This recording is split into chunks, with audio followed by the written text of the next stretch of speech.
لیکن جو اللہ تعالیٰ کی مرضی کے بغیر خود اپنی خواہش اور اپنی مرضی کے مطابق کوئی آدمی جا کر سفارش کرنے لگے تو اللہ تعالیٰ کے ہاں اس سفارش کا کوئی مقام نہیں، اور نہ اللہ تعالیٰ کے ہاں وہ چل سکتی ہے، نہ ایسا کوئی شخص سفارش کر سکتا ہے اللہ تعالیٰ کے اذن کے بغیر۔ تو اس بیان کے لیے اللہ تبارک و تعالیٰ نے آگے اللہ آیت الکرسی نازل فرمائی ہے، اور بعض احادیث کے اندر آیا ہے کہ یہ قرآن کریم کی عظیم ترین آیت ہے۔ اللہ تبارک و تعالیٰ نے قرآن عظیم سب سے زیادہ عظمت والی آیت یہ نازل فرمائی ہے، اور حضرت ابو ہریرہ رضی اللہ تعالیٰ عنہ کی ایک روایت میں رسول کریم صلی اللہ علیہ وسلم کا یہ ارشاد منقول ہے کہ سورہ بقرہ میں ایک آیت ہے جو سیدۃ آیات القرآن ہے، یعنی قرآن کریم کی آیات کی سردار ہے، اور اس میں یہ بھی مذکور ہے کہ جس گھر میں وہ پڑھی جائے شیطان اس سے نکل جاتا ہے۔ اور سورہ نسائی کی ایک روایت میں ہے کہ رسول اللہ صلی اللہ علیہ وسلم نے ارشاد فرمایا کہ جو شخص ہر نماز فرض کے بعد آیت الکرسی پڑھا کرے تو اس کو جنت میں داخل ہونے کے لیے موت کے سوا کوئی چیز مانع نہیں ہوگی، یعنی موت کے بعد فوراً وہ جنت کے آثار اور راحت و آرام کا مشاہدہ کرنے لگے۔ تو اس آیت کریمہ میں پہلے اللہ تبارک تعالیٰ نے فرمایا کہ اللہ لا الہ الا ہو، اللہ وہ ہے جس کے سوا کوئی معبود نہیں۔ یہ ہے توحید کا وہ کلمہ جو عقیدہ توحید کی بنیاد ہے کہ اللہ تعالیٰ کے سوا کوئی معبود نہیں، کوئی عبادت کے لائق نہیں۔ پھر کچھ صفتیں اللہ تعالیٰ نے اپنی ذکر فرمائی ہیں۔ تو پہلی صفت ذکر فرمائی کہ الحی، وہ زندہ ہے، اور مراد یہ کہ سدا زندہ ہے، یعنی اور جتنی لوگوں کو، انسانوں کو، جانوروں کو، جنات کو، ملائکہ کو، جس کو بھی کوئی زندگی حاصل ہے وہ زندگی ہمیشہ کے لیے نہیں، ایک نہ ایک وقت اس کو موت آنی ہے، اور کوئی مخلوق ایسی نہیں ہے جس کو کسی نہ کسی وقت موت نہ آنی ہو۔ لیکن اللہ تبارک و تعالیٰ کی ذات ایسی ہے جو ازل سے ہمیشہ سے زندہ ہے اور ہمیشہ زندہ رہے گی۔ تو حی کی صفت یعنی زندگی کی صفت سب سے زیادہ واضح اور صحیح معنی میں زندگی کا مظہر وہ اللہ تبارک و تعالیٰ کی ذات اقدس ہے، اور اس کے سوا کوئی بھی حقیقت میں سدا زندہ کہلانے کے لائق نہیں۔ دوسری صفت جو ذکر فرمائی وہ القیوم۔ القیوم کا ترجمہ ہم نے کیا کہ جو کائنات کو سنبھالے ہوئے ہے، اور اصل میں یہ لفظ جو ہے یہ نکلا ہے قیام سے، اور قائم کہتے ہیں کھڑے ہونے والے کو، اور قیوم اور قیام اسی کے مبالغے کا صیغہ ہے، اور ان کے معنی ہے جو خود بھی قائم رہے اور خود قائم رہ کر دوسروں کو قائم رکھے اور دوسروں کو سنبھالے رکھے۔ تو جب اللہ تبارک و تعالیٰ کے لیے لفظ قیوم استعمال کیا جاتا ہے تو یہ اس کے معنی یہ ہے کہ یہ اللہ تعالیٰ کی وہ خاص صفت ہے جس میں کوئی مخلوق شریک نہیں ہو سکتی، کیونکہ جو چیزیں خود اپنے وجود اور بقا میں کسی دوسرے کی محتاج ہوں وہ کسی دوسری چیز کو کیا سنبھال سکتی ہے۔ لہذا کائنات کو سنبھالنے والے کی ذات تو صرف اللہ تبارک و تعالیٰ کی ہے، اور کوئی دنیا میں یا کائنات میں کوئی اور مخلوق، کوئی اور چیز ایسی نہیں ہو سکتی جو دوسری کائنات کی چیزوں کو سنبھالے۔ وہ تو خود اپنے آپ کو سنبھالنے کے لیے محتاج ہے، اللہ تعالیٰ کے حکم کی محتاج ہے، لہذا کوئی دوسری ذات قیوم نہیں ہو سکتی۔ اور یہی وجہ ہے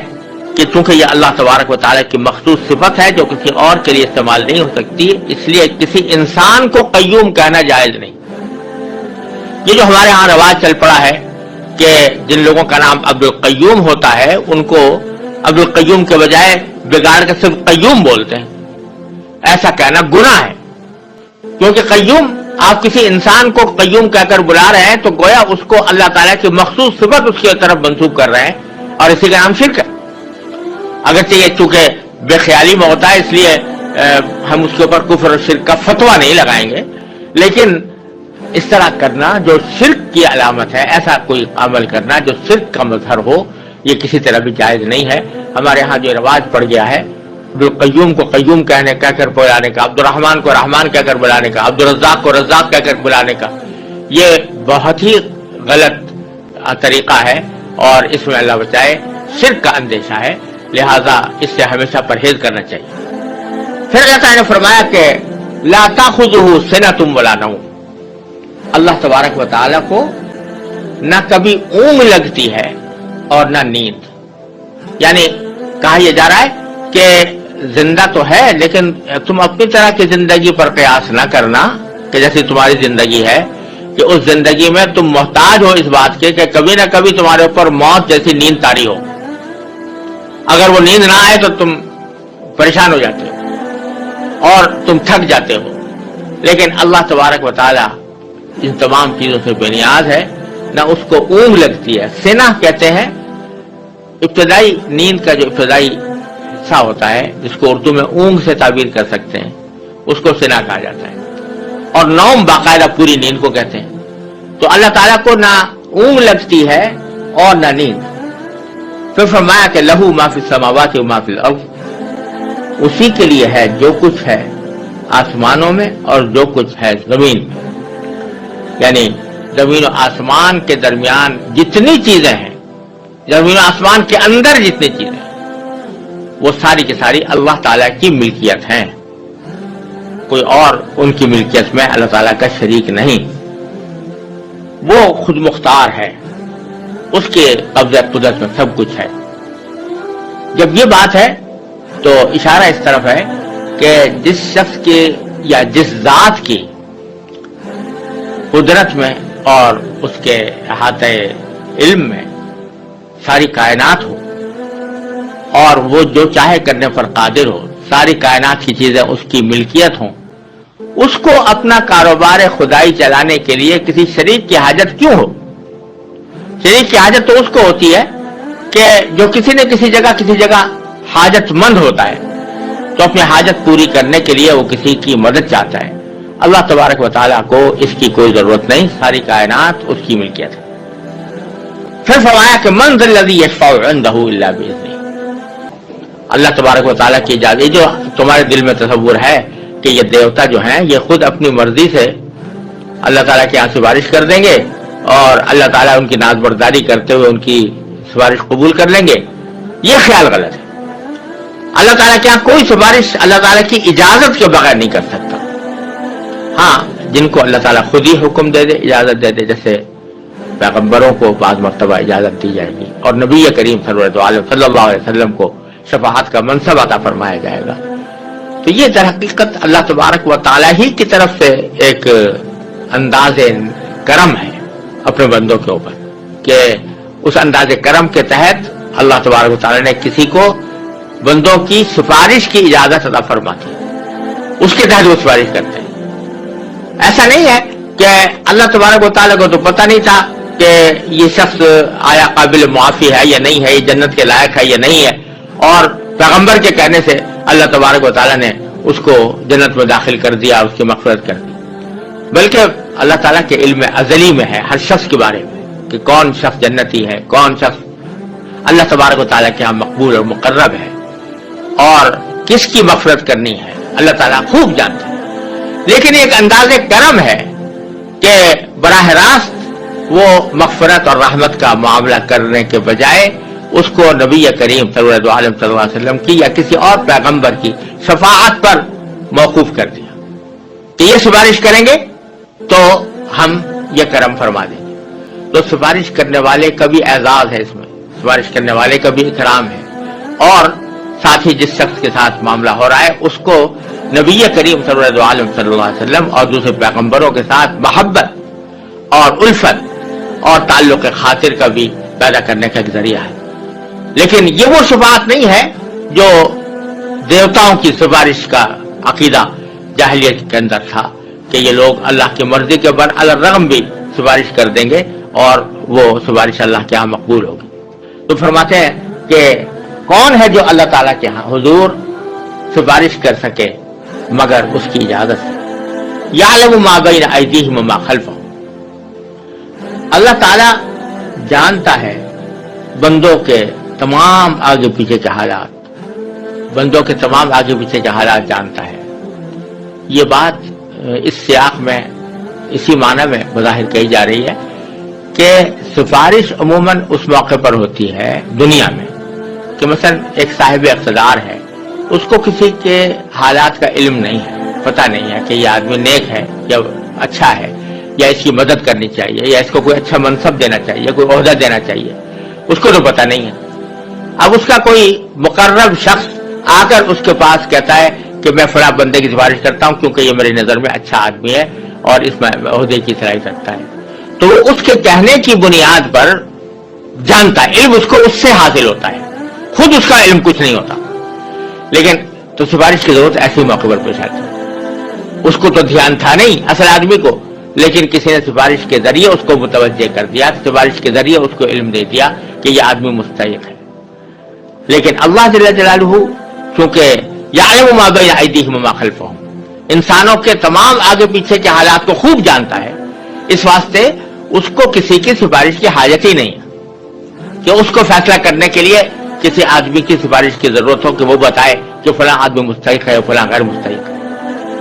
تو ایک طرف تو اللہ تبارک و تعالیٰ کا علم یہ ہے کہ ما بین ایدیہم وما خلفہم، اللہ تعالیٰ ان کے آگے پیچھے کے حالات کو خوب جانتا ہے۔ ولا یحیطون بشیء من علمہ الا بما شاء، اور لوگ اس کے علم کی کوئی بات اپنے علم کے دائرے میں نہیں لا سکتے سوائے اس بات کے جسے وہ خود چاہے۔ یعنی ایک طرف اللہ تعالیٰ تو تمام مخلوقات کی ہر بات سے واقف ہے، لیکن کوئی مخلوق یا کوئی انسان یا جن اس بات کا دعویٰ نہیں کر سکتے کہ وہ اللہ تبارک و تعالیٰ کا جو علم ہے اس سے واقف ہے،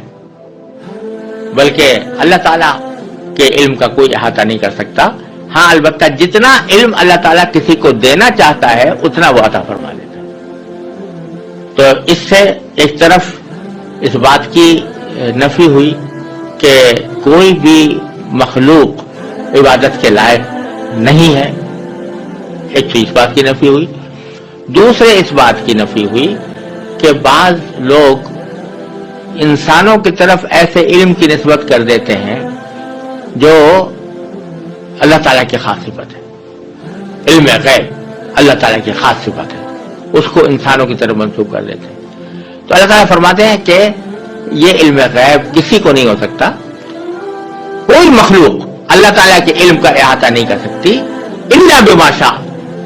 ہاں جتنا اللہ تعالیٰ دینا چاہتا ہے وہ دے دیتا ہے۔ تو اپنے انبیاء کرام کو غیب کی باتوں میں سے جتنی باتیں اللہ تبارک و تعالیٰ دینا چاہتے ہیں وہ اپنے انبیاء کرام کو عطا فرما دیتے ہیں۔ ذالک من انباء الغیب نوحیہ الیک، فرمایا قرآن کریم میں کہ غیب کی خبریں ہیں جو ہم آپ کو وحی کے ذریعے بتا رہے ہیں۔ تو اللہ تبارک و تعالیٰ یہ غیب کی خبریں اپنے انبیاء کو عطا فرماتے ہیں جتنی چاہتے ہیں، اور دوسرا یہ کہ اللہ تعالیٰ ہی جس کو چاہتا ہے جتنا چاہتا ہے علم عطا فرماتا ہے، کوئی شخص یا کوئی ذات یا کوئی مخلوق اپنے طور پر کوئی علم حاصل نہیں کر سکتا۔ پھر فرمایا وسع کرسیہ السماوات والارض، اللہ تعالیٰ کی کرسی آسمانوں اور زمین کو کی وسعت رکھتی ہے، یعنی سارے آسمان اور سارے زمین کو اس نے گھیرا ہوا ہے۔ یہ کرسی کیا چیز ہے اس کی حقیقت تو اللہ تبارک و تعالیٰ ہی بہتر جانتے ہیں۔ یہاں خلفائے راشدین رضی اللہ تعالیٰ عنہ مجمعین، ان کا زمانہ گزرا، صحابہ کرام جو نبی کریم صلی اللہ علیہ وسلم کی ایک آواز پر اپنی جانیں قربان کرنے کے لیے تیار رہتے تھے، ان کے سامنے ربیع الاول کا مہینہ ہمیشہ ہر سال آتا تھا، صدیق اکبر کے دور میں بھی، فاروق اعظم کے دور میں بھی، حضرت عثمان کے دور میں بھی، حضرت علی کے دور میں بھی، لیکن کبھی انہوں نے اس یوم ولادت کو عید کے طور پر منانے کا کوئی خیال ان کو نہیں آیا۔ تو اس لیے میں نے عرض کیا کہ اگر اسلام میں کسی شخص کی ولادت یا وفات کا دن منانے کا کوئی تصور ہوتا تو سرکار دو عالم صلی اللہ علیہ وسلم کی ولادت کے دن سے بڑھ کر کوئی اور دن اس کے لائق نہیں تھا، لیکن چونکہ تصور نہیں ہے اس لیے صحابہ کرام نے اس طرح کا اہتمام نہیں کیا۔ ہمارے ملک میں اور بلکہ عالم اسلام کے بیشتر خطوں میں اس کو منایا جاتا ہے، ربیع الاول کے دن کو، خاص طور پر 12 ربیع الاول کو یہ سمجھا جاتا ہے کہ وہ آپ کا یوم ولادت ہے، اس لیے اس کو باقاعدہ عید کی شکل میں مناتے ہیں۔ اس میں عمارتوں پر چراغاں ہوتا ہے، اس میں جلوس نکالے جاتے ہیں، اس میں محفلیں منعقد ہوتی ہیں جس میں نبی کریم صلی اللہ علیہ وسلم کی ولادت کا تذکرہ ہوتا ہے، جس میں سرکار دو عالم صلی اللہ علیہ وسلم کی سیرت و سنت کا تذکرہ ہوتا ہے۔ جگہ جگہ گلی گلی جلسے ہوتے ہیں۔ یہ سب کارروائی تو بے شک ہو رہی ہے، لیکن سوال یہ ہے کہ اتنی خوشیاں منانے کے نتیجے میں کیا ہماری زندگی میں کوئی تبدیلی، کوئی انقلاب کبھی آتا ہے؟ جلوس بے شک نکال لیا عید میلاد النبی کے نام سے، تقریریں بے شک کر لیں، اور عمارتوں کو چراغاں بھی کیا، بلکہ بعض ایسی باتیں کی جن کا شریعت میں کوئی جواز نہیں۔ بعض جگہوں پر یہ سننے میں آیا کہ روضہ اقدس، سرکار دو عالم صلی اللہ علیہ وسلم کے روضہ اقدس کی شبیہ بنا کر اور اس کے گرد لوگ طواف کرتے، جس کا کوئی جواز نہیں۔ یہ ایک طرح سے شرکیہ رسم ہے، اور جس طرح چراغاں کرنے کے بعد اور روضہ اقدس کی شبیہ بنانے کے بعد جس طرح وہاں پر ایک طوفان برپا کیا جاتا ہے، نعروں کا طوفان برپا کیا جاتا ہے، شور